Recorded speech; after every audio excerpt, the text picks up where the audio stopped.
Sampah kini menjadi masalah besar bagi sejumlah negara. Indonesia tidak terkecuali. Kawasan wisata di Pulau Bali, misalnya Pantai Kuta, kerap kotor akibat sampah, terutama sampah plastik.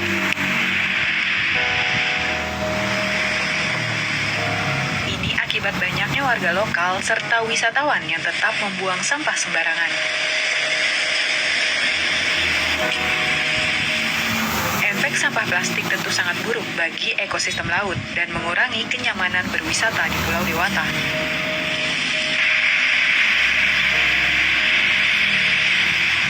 Hendra Aribawa, organisator komunitas pengelola sampah Trash Talk, mengaku ia awalnya menghadapi banyak kesulitan untuk mengubah pandangan publik akan bahaya yang ditimbulkan sampah plastik. Salahnya dulu adalah ketika isu ini belum banyak diperbincangkan, itu kita agak sulit mengedukasi orang. Jadi orangnya ngomongin apa sih ini, kayaknya nggak penting banget gitu. Jadi orang-orang adalah setengah mata dan setengah telinga mendengarkan itu pada saat awal-awal. Pertama di awal movement plastik itu mungkin muncul di Bali itu sekitar 2010-an ya. Jadi komunitas-komunitas yang berterima kasih kita untuk komunitas ekspat, orang-orang luar yang peduli dengan Bali. Mereka itu membuat grup, kemudian ada beach clean up. Tapi pada saat itu masih hal yang belum terlalu sering dilakukan gitu. Kalau misalkan kita di Trash Talk itu kita mengambil edukasi yang sifatnya pengetahuan yang tidak dipaksakan gitu. Jadi kita tidak mencoba memaksakan orang, kamu harus nggak buang sampah sembarangan dan kamu harus ini atau harus ini gitu. Jadi kita di Trash Talk kita mencoba membuat sebuah movement atau pergerakan di mana orang itu dengan cara mereka melihat, mendengarkan dan merasakan menggunakan nalar seninya mereka.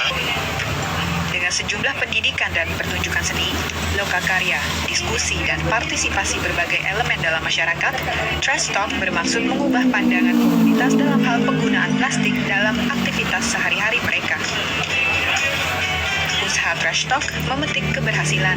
Pemerintah Bali akhirnya mengeluarkan Peraturan Gubernur Nomor 97 Tahun 2018 tentang restriksi atas penggunaan plastik dan peraturan ini dilaksanakan di kota-kota di Bali.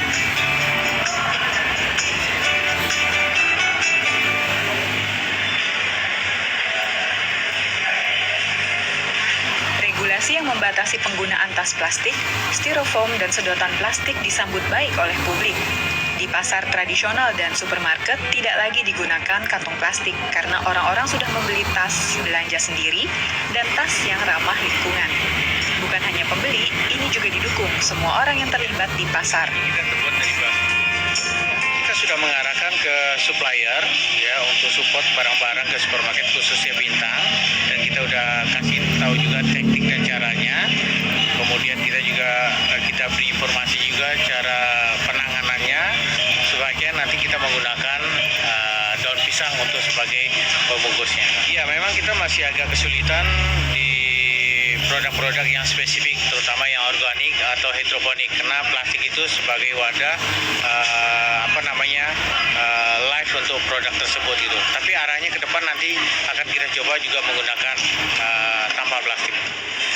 Dengan semakin tingginya kesadaran komunitas tentang kebersihan dan sokongan industri dan pemerintah untuk mengurangi sampah plastik, Pulau Bali akan kembali cantik dan ramah bagi kehidupan manusia dan seluruh ekosistem.